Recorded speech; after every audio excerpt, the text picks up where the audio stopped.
कि फील्डिंग विपक्ष ने ऑर्गेनाइज की, लेकिन चौके छक्के यहीं से लगे।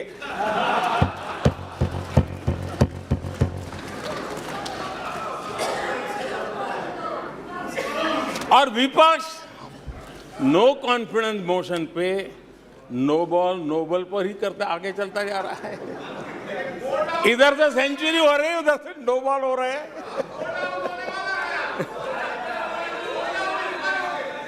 अध्यक्ष जी, मैं हमारे विपक्ष के साथियों से यही कहूंगा कि आप तैयारी करके क्यों नहीं आते जी? थोड़ी मेहनत कीजिए। और मैंने 5 साल दिया आपको मेहनत करने के लिए। 18 में कहा था कि 23 में आप आना, जरूर आना। 5 साल भी नहीं कर पाए आप लोग। क्या हाल है आप लोगों का, क्या दारिद्र्य है।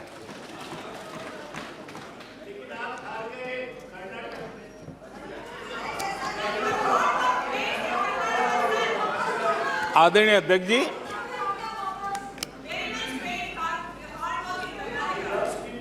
विपक्ष के हमारे साथियों को दिखास की, छपास की बहुत इच्छा रहती है, पर स्वाभाविक है। लेकिन आप ये मत भूलिए कि देश भी आपको देख रहा है। आपके एक एक शब्द को देश गौर से सुन रहा है।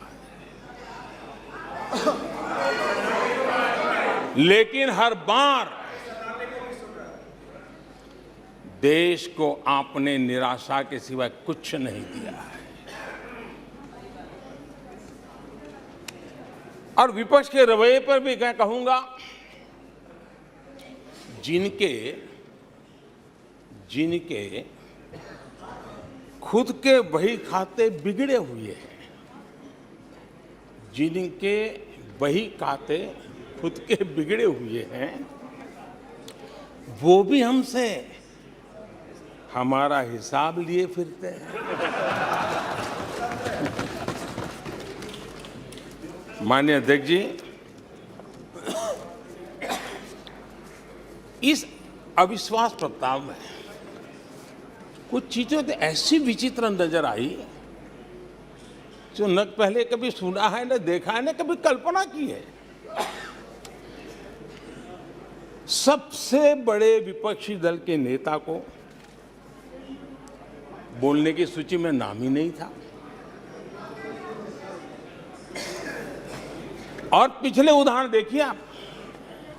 1999 में वाजपेयी सरकार के खिलाफ अविश्वास प्रस्ताव आया।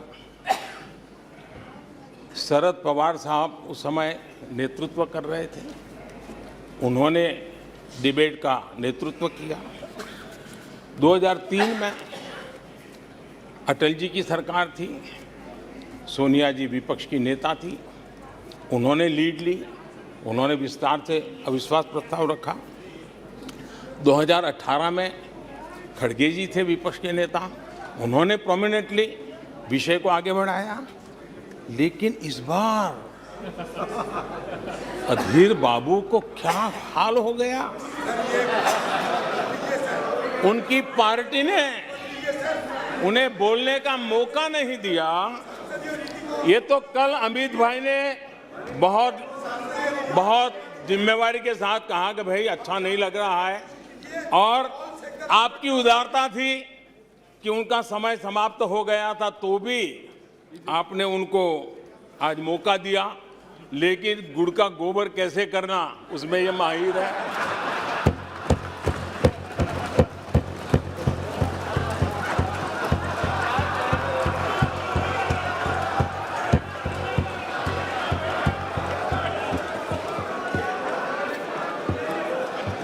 मैं नहीं जानता हूं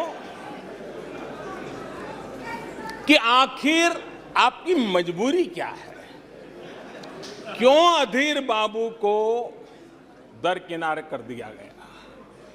पता नहीं कलकत्ता से कोई फोन आया हो।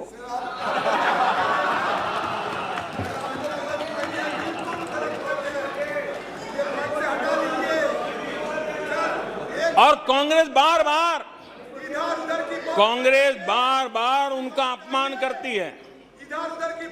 कभी चुनावों के नाम पर उन्हें अस्थायी रूप से फ्लोर लीडर से हटा देते हैं। बिट्टू जी,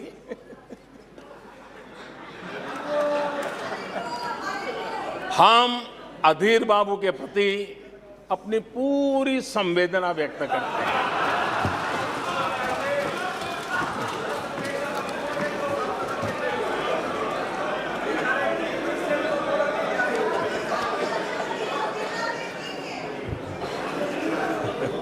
सूरज जी, जरा जोर से हंस लीजिए।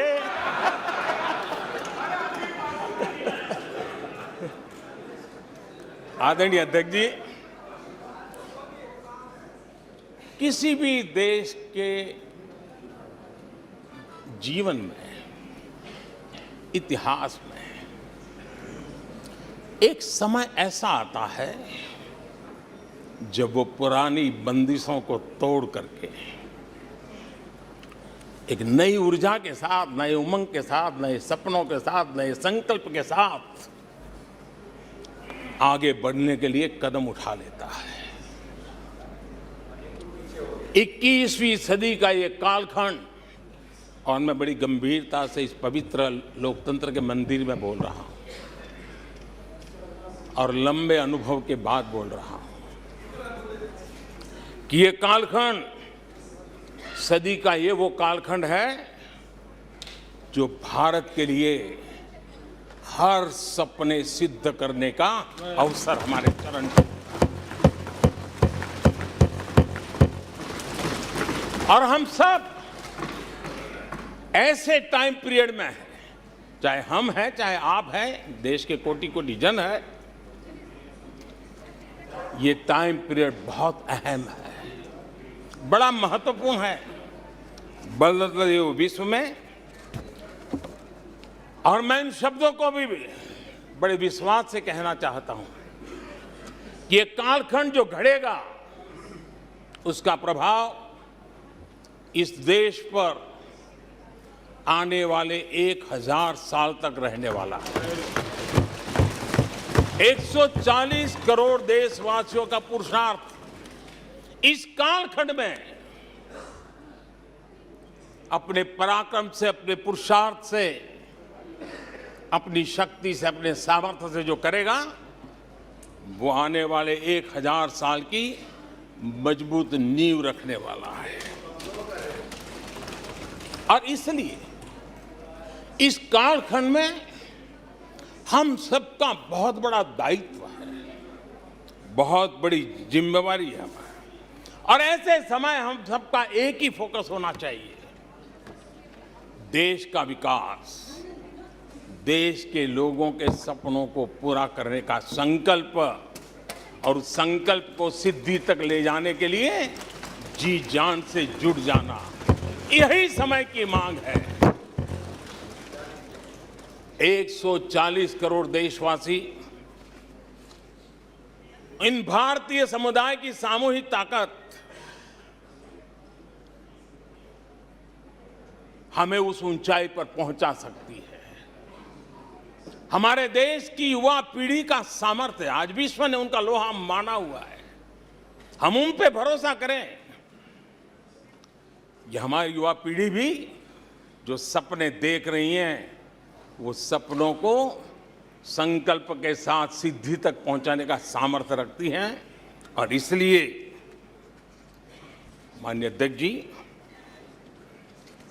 2014 में 30 साल के बाद देश की जनता ने पूर्ण बहुमत की सरकार बनाई और 2019 में भी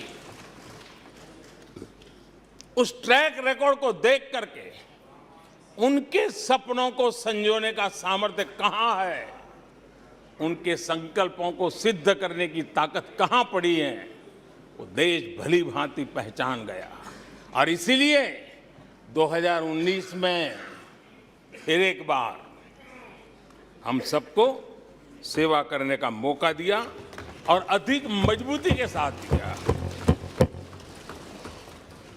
आदरणीय अध्यक्ष जी, इस सदन में बैठे हुए प्रत्येक व्यक्ति की जिम्मेदारी है कि वो भारत के युवाओं के सपनों को, उनकी महत्वाकांक्षाओं को, उनकी आशा अपेक्षा के मुताबिक वो जो काम करना चाहता है उसके लिए हम अवसर दें। सरकार में रहते हुए हमने भी इस दायित्व को निभाने